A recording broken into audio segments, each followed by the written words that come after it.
معزز ناظرین، 1959 میں جب اسلام آباد کی منصوبہ بندی کی جا رہی تھی تو ان منصوبہ سازوں کے ذہن میں ایک ایسی مسجد کا خاکہ بھی تھا جو پرشکوہ بھی ہو، پرجمال بھی ہو اور جدید ترین شہر کی شناخت اور پہچان بھی ہو۔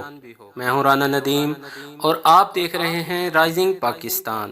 نئے آنے والے دوستوں سے گزارش ہے کہ جنہوں نے ابھی تک ہمارے چینل کو سبسکرائب نہیں کیا وہ پہلے ہمارے چینل کو سبسکرائب کر لیں اور ساتھ ہی بیل آئیکن کا بٹن بھی پریس کر لیں تاکہ ہماری ہر نئی آنے والی ویڈیو کا نوٹیفیکیشن سب سے پہلے آپ کو مل سکے۔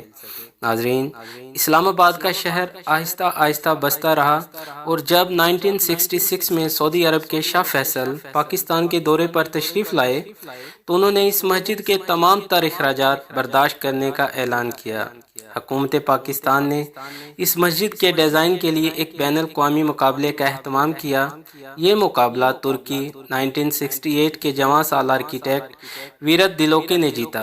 مارچ 1975 میں جب شاہ فیصل شہید کر دیے گئے تو حکومت پاکستان نے فیصلہ کیا کہ یہ مسجد ان کے نام سے منعون کر دی جائے۔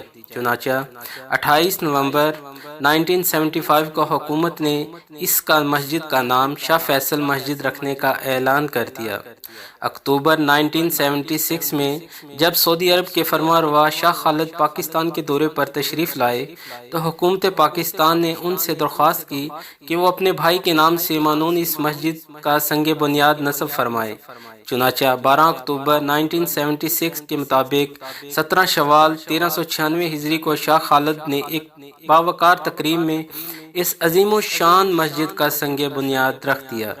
فیصل مسجد کے مرکزی ہال کا رقبہ 51,984 فٹ مربع فٹ ہے۔ مرکزی ہال کے چاروں طرف 4 مینار ہیں جن میں ہر ایک کی بلندی 286 فٹ ہے۔ مسجد کا مرکزی ہال ایک خیمے کی شکل میں ڈیزائن کیا گیا جس کی اونچائی اندرونی جانب سے 134 فٹ ہے اور بیرونی جانب سے 150 فٹ ہے۔ اس مرکزی ہال میں پاکستان کے 2 ممتاز مصوروں صادقین اور گلجی نے بھی اپنی آیت بانی کی خطاطی کا شرف حاصل کیا ہے۔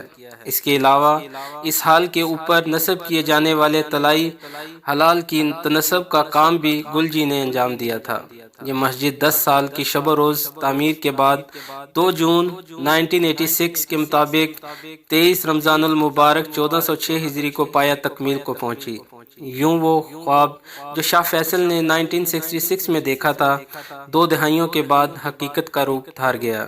امید کرتے ہیں دوستو آپ کو آج کی ویڈیو پسند آئی ہوگی۔ اگر ویڈیو اچھی لگے تو دوستوں کے ساتھ شیئر کریں، لائک کریں اور کامنٹ میں اپنی رائے کا اظہار ضرور کریں۔ شکریہ۔